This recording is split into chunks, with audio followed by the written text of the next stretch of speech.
How to care for Tecoma capensis.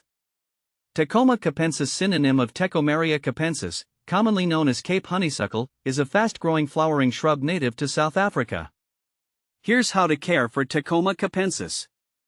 See more 2 species in genus Tecomaria at monsteraholic.com. 1. Light.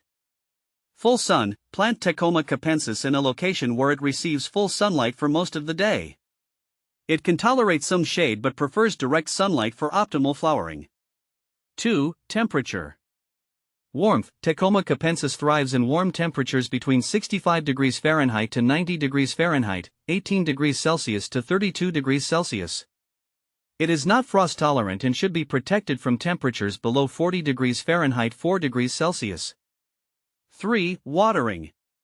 Regular watering. Water Tecoma capensis regularly, especially during the first growing season, to establish a strong root system. Once established, it is drought tolerant and can tolerate some dry spells.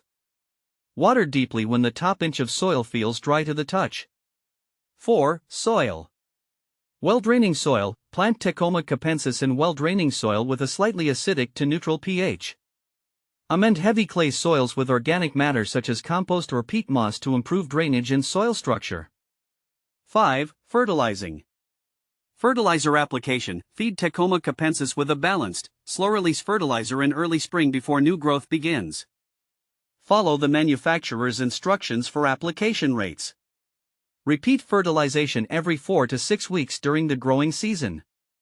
6. Pruning. Pruning maintenance. Prune Tecoma capensis after flowering to remove dead, damaged, or overgrown branches and shape the plant as desired. Regular pruning encourages bushier growth and more abundant flowering. 7. Support. Climbing support. Optional if you're growing Tecoma capensis as a climbing vine, provide a trellis or other support structure for it to climb on. Secure the plant to the support structure with ties or clips as needed. 8. Pests and diseases. Pest management. Watch for common pests such as aphids, whiteflies, and spider mites. Treat infestations promptly with insecticidal soap or neem oil. Disease prevention. Ensure good air circulation around the plant to prevent fungal diseases such as powdery mildew and leaf spot. Avoid overhead watering, and promptly remove any diseased foliage. 9. Container growing, optional. Container planting. Tecoma capensis can be grown in containers on patios or balconies. Choose a large container with drainage holes and fill it with well-draining potting mix. Water regularly and fertilize as needed during the growing season. 10. Propagation. Propagation. Tecoma capensis can be propagated from semi-hardwood cuttings taken in late spring or early summer. Dip the cuttings in rooting hormone powder and plant them in a well-draining potting mix. Keep the soil consistently moist until roots develop. How to propagate Tecoma capensis. Propagation by stem cuttings. Selecting cuttings. Choose a healthy stem from the parent plant. Look for a stem that is not too young or too old, with several sets of leaves.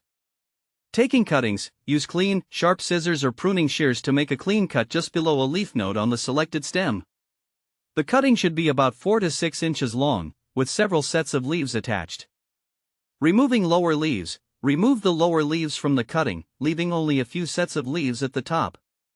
Callus formation. Allow the cut end of the stem cutting to dry and callus over for a few days to a week. This helps prevent rot when the cutting is planted. Planting. Once the cuttings have calloused over, plant them in a well-draining potting mix. You can use a mix formulated for succulents or create your own blend using equal parts of perlite, sand, and potting soil.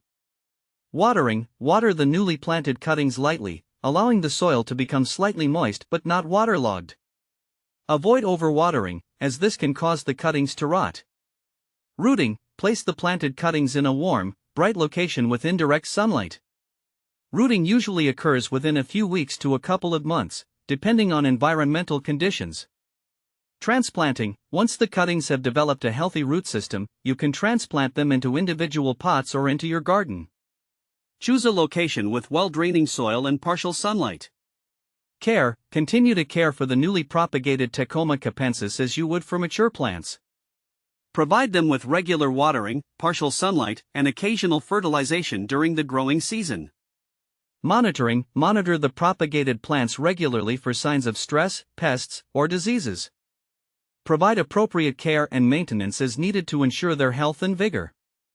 Are Tecoma capensis poisonous? Is Tecoma capensis poisonous to dogs?